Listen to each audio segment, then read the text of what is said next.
শরীরটা কেন জ্বলে পুরো ছাই হয়ে যায়, ছাই হয়ে যায়। দেখো পেপার নিয়ে বসে আছে মূর্তি হয়ে। 3 মাস হয়ে গেছে বাড়ি ভাড়া দেওয়া হয়নি, এবার 4 মাস পড়তে যাচ্ছে। কোনো আছে, কোনো লজ্জা নাই। গুরুত্বপূর্ণ খবর, গুরুত্বপূর্ণ খবরের নামে গুলি মরি।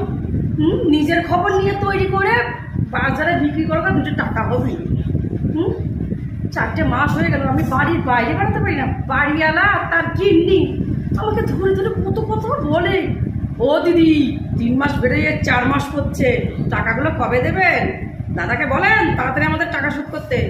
যদি না পারেন কিছু মালপত্র থুয়ে এখান থেকে চলে যান, অন্য বাড়ি ভাড়া যান। কোথায় যাবো?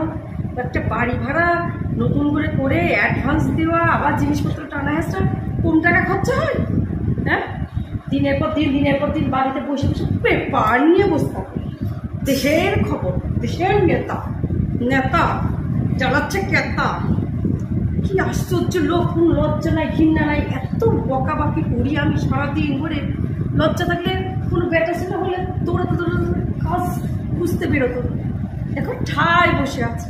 ওনাকে তো বলে না, আমি তো বলি উনি বিদেশে থাকে, ঘরের ভিতরে উনি ঢুকে থাকে সারাদিন। এই ঘরের মধ্যে 1 ফুটা বাইরে বেরোয় না। 5-6 মাস হয়ে গেল সেই যে কাজ গেছে। কিন্তু কাজ খুঁজতে এত কষ্ট। কাজ দেখছি। তুমি কিসে দেখছো? পেপারে কাজ দেখছো?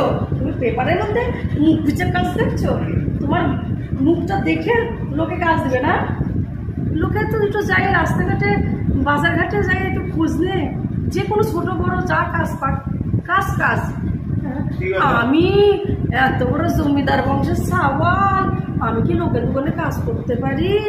ভালো একটা চাকরি পেলে তাহলেই না আমি করবো। আমি কি কুলিগিরি করতে পারি? আমি কি লোকের দুয়ারে যাই কাজ খুঁজতে পারি? আমাদের রক্তে জমিদার বংশের রক্ত। যত সব সহ্য করলো। দিনের পর দিন ডাল কচু ভাজা, ডাল ভেন্ডি ভাজা, ডাল কুমড়োর ছক্কা, এই খেয়ে চলে যাচ্ছে মাসের পর মাস। আমার 2 ছেলে মেয়ের মুখে আমি একটু মাছ, একটু মাংস তুলে দিতে পারি না। হ্যাঁ, পাশের বাড়ির বন্ধুগুলোর সঙ্গে খেলা করে এসে আমাকে বলে, মা জানো ওরা না মাছ দিয়ে ভাত খাচ্ছিল।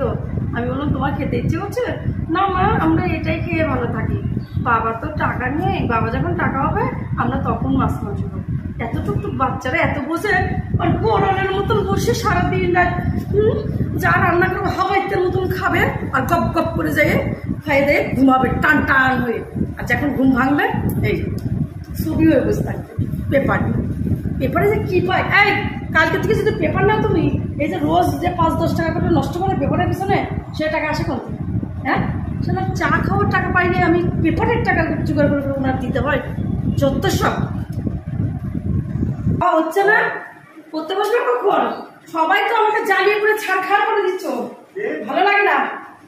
যত সব দাদা, ও দাদা, শয়তানের নাম বলতে বলতে শয়তান এসে হাজির। কই গো তুমি? কই? পালাও, কোথায় গেল তুমি? পালাও গো, কোথায় তুমি? কোথায় পালাবো? কি আশ্চর্য লোক রে, কি আশ্চর্য লোক। আমার মাথার উপর পালাও, ওই ঘরে যাই লুকাও, যাও। ও বৌদি, দাদা কি হয়েছে? এত টাকাটাকি করতেছেন কেন? দাদা কই? কি করবেন দাদা দিয়ে? কি করতে আসছেন দাদা?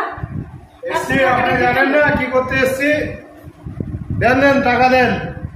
3-4 মাস হয়ে গেল। ঠিক আছে বসেন, একটু বসেন। আরে বসছি, বসলে কি হবে? টাকাটা দেন, চলে যাই। টাকা মানে ভাড়া 4 মাসের। ও এখনো আপনার দাদা আপনাদের ভাড়া দেয় না? না, হয়ে গেল তো, 4 মাস পরে গেল তো। ও আমি তো কিছুই জানি রে। জানি যে এই মাসের টাকা দিয়ে দিবে, একবারে 3 মাসের টাকা দেয় নাই? না, এখনো দেয়নি তো। কেমন শয়তান লোক দেখেন আমার বর, কি আর বলবো। টাকা নিয়ে আপনার দাদা চলে গেছে ঢাকা, এখন কি হবে? কি হবে? কবে আসবে বলেন, তখনই আসবে। পালাইছে, আমি কি জানি সে কবে আসবে? সে আসলে পরে টাকা আপনার দিয়ে দিবে, আমি জানি না সব। সে আসুক, আমি তার ঘাট ধরে আপনার কাছে নিয়ে যাব, সে টাকা দিয়ে দিবে। বুঝতে পারছেন? আর 1 মাস দেখবো, টাকা যদি না পাই ছেড়ে দেবেন ঘর। না দাদা ওই কথা বলবেন না, কিছু করার এগ্রিমেন্ট নেই। করা আছে আমার এগ্রিমেন্ট 5 করা থাকবে। বছরের। 3 মাস হয়ে 4 মাস হয়ে গেল, টাকা পয়সা দিচ্ছে না, তাহলে এতদিন কি কি করবো দাদা? তাহলে ও দাদা, কি হয়েছে? আপনার দাদা সব টাকা নিয়ে চলে গেছে আমি ঢাকা। কি করব? আমি বাড়িতে পুরোই ফাঁকা। ফাঁকা আপনি? তাহলে ফাঁকা আমার তো টাকার দরকার। আরে দাদা, কি হলো? আপনার দাদাও বাড়ি নাই, হ্যাঁ, আর আপনার বউ আমার বৌদিও বাড়ি নাই। না না, তাহলে এখন কি করা কি যায়? করা যায়? চলেন আমরা একটু প্রেম প্রীতি করি। আর টাকার কথা ভুলা যান দাদা। বাবা, ও দাদা, হ্যাঁ। টাকার কথা ভুলা যান। হ্যাঁ তাই? হ্যাঁ। ও ওই বাবা রে লোকটা বাবা। জায়গা জাহান্নামে। আচ্ছা। ও ঢাকা গেছে, ঢাকা যায় জামনে তাই করুন। হ্যাঁ। আমি আমার ছেলে মেয়ে নিয়ে এই বাড়িতে থাকবো। হ্যাঁ। হ্যাঁ, আর হ্যাঁ। মাসে মাসে আপনি বৌদিরে বলবেন ওরা হ্যাঁ। টাকা দিয়ে দেয়। হ্যাঁ। বৌদি তো আর দেখতে আসবো না। হ্যাঁ হ্যাঁ হ্যাঁ, হ্যাঁ। আর আমরা দুজন প্রীত করবো। আরে, না না না, এটা ভালো একটা ভালোই। শর্ত। হ্যাঁ, হ্যাঁ। তা আপনি সত্যি রাজি? হ্যাঁ। বেটার ছেলেরা সব একই, অল্পচু মন সবই শুনে বলে না। এত সুন্দর মিষ্টি মিষ্টি প্রেমের কথা করছি, তাও বলে না। কি আপনি রাজি না? ঠিক আছে ঠিক আছে, রাজি? হ্যাঁ হ্যাঁ ঠিক আছে। চলেন আপনি আচ্ছা একটু আচ্ছা, বিয়েটা চলো আগে দিয়ে এসেছেন। চলো, আগাইতে হবে না। ছেলেরা এরকমই বুকাই